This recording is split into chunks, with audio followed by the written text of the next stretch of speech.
much. And happy birthday. Shut up! Hate birthdays. I'll tell you what, though, best present I could have is my special guest this morning. He is one of my favourite authors, the brilliant Irvine Welsh, ladies and gentlemen. Welcome to the show. His first novel, Trainspotting, sold over 1 million copies in the UK alone and set out Irvine's stall. I mean, this is a writer who's not afraid of tackling social taboos in print. Marabou Stalk Nightmares, Porno, Ecstasy and Filth are amongst my favourites. And his latest, Crime, actually features one of the characters from Filth, D.I. Ray Lennox, who's given up crime fighting to spend his time rescuing cute little fluffy kittens, isn't that right? Oh, no, that's the other book. Yeah, no badgers in this one, unfortunately. But, or indeed kittens. Yeah, not kittens. It's a hardcore read again. Yeah, I mean, it's a pretty disturbing book because it's basically Lennox tackling this paedophile gang and also on the run from himself and on the run from his own problems and his own issues, but trying to kind of you know, find himself and redeem himself through kind of solving this crime, which involves redemption is a big theme in the book. Yeah. It's also, I think, noticeably you put more setting, more place into it because it's set in America, which is somewhere you've been spending a lot of time as well. Is that right? Yeah, I mean, it's set in Miami Beach, where I kind of sort of live for part of the year, the winter mostly. And why on earth would you want to leave? Why? We have Why summers like this to look forward to.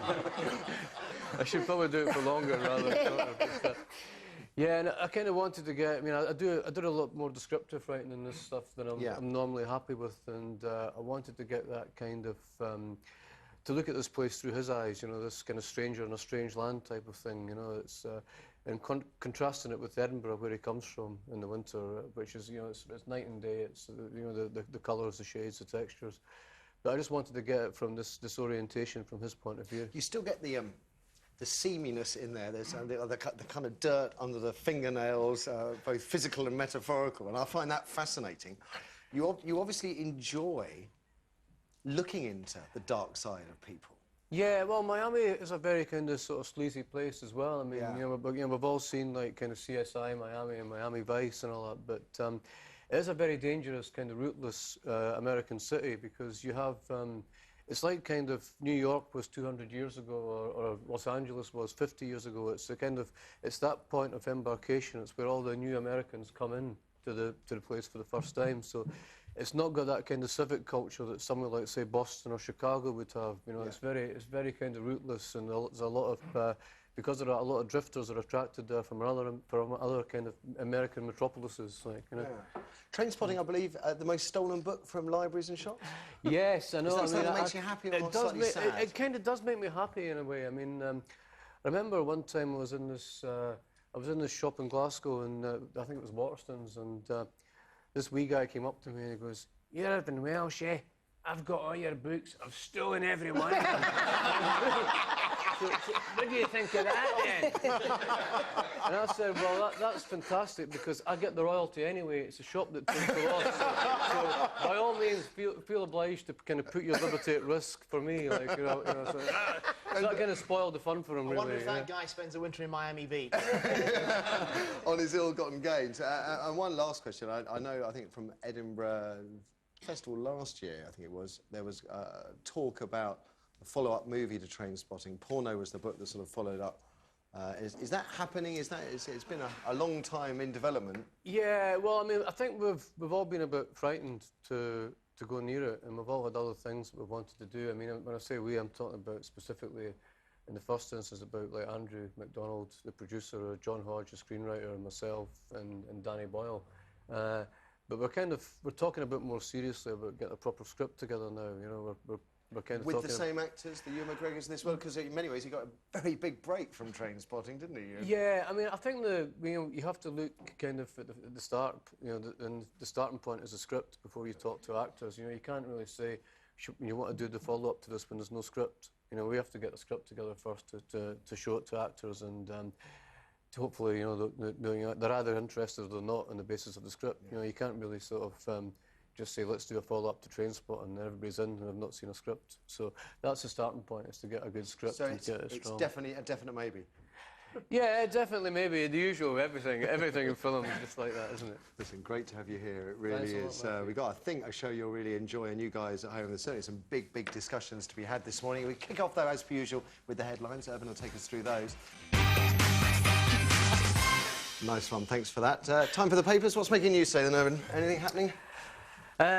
Yeah, we've got the man with the burns, who, or the alleged burns, who's given himself up the murders of the two French students. Which I was in Paris at the weekend for a wedding, and that was kicking off there big time. People were very concerned about it. Bringing kids back from foreign exchange trips and stuff like that. I didn't notice in the Eurostar. There seemed to be millions of them over, but there was, yeah. I mean, I think it caused it was a kind of. I think aligned to the kind of knife crime headlines that we've been having. It kind of the French were seeing kind of Britain as a very dangerous place, basically. You know, at that time. So, yeah. So this is these kind of new cross murders, and it's about.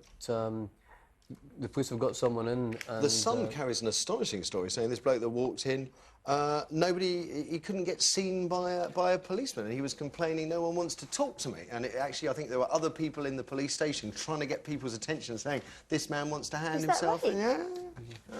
That's extraordinary, isn't it? Because I can understand from France why that would feel so weird, because it's so random and violent and senseless. Violent, yeah. I mean, I think one guy had 80 post-mortem statements, so he was dead, and you know, the attack carried on. And they came back in, didn't they? You know, the guy allegedly came back in to sort of after the. So there's that kind of very cold element to it as well. You know. That, OK, there's that. Anything else, Irvine? Yes, there's again, not beautiful news again. It's the 14-year-old boy who was stabbed a few weeks ago, and he's died in hospital.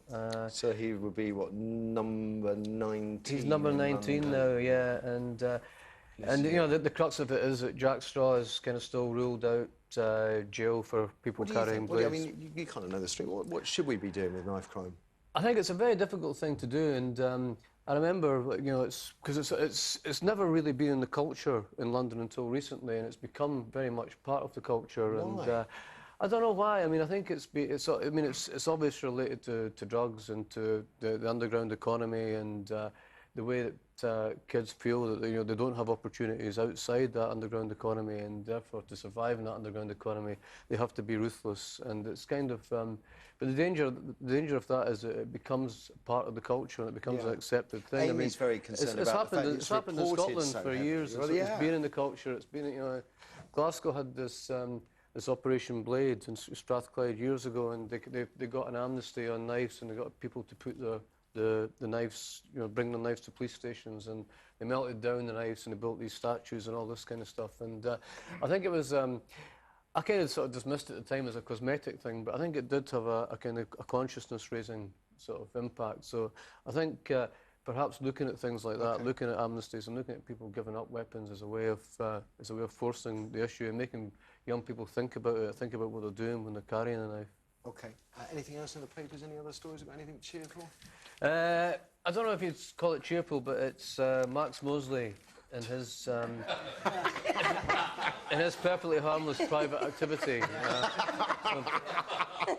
I think that's the Daily Mail's view. This is Daily Mail. Yeah, I think the issue there is really is kind of again, it's like kind of consenting adults' privacy, but it's also right, isn't he? it's also well, to an extent it is. I mean, obviously if somebody's been badly hurt and he doesn't look badly hurt, does he? No, he doesn't look badly hurt at all. But, there isn't a picture of his wife there. There's Hurting differently, I fancy. She said, I mean, he said he's been doing it for 43 years.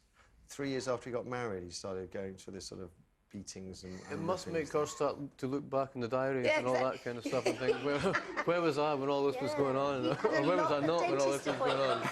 He was never at the dentist. His teeth aren't that good for his dental appointments. I tell you what, I mean, the fascinating thing is, in Fleet they say, you know, people that sue are mad because it brings it all back up. And I'm very mindful of the Gillian Telford sausage story, for example. And probably she regrets maybe suing, I don't know. But, you know, here you have a story that had he just kept his head down... No, that's it. That was Gillian. Anyway, you know what I mean? That's where his problem started, Matthew. If he just shut up, it may have all gone away. Yes. Maybe. I don't know. I don't know whether I'd have had the nerve to go to court, but it's a very interesting read if you like being titillated in the morning. OK, and any more from you?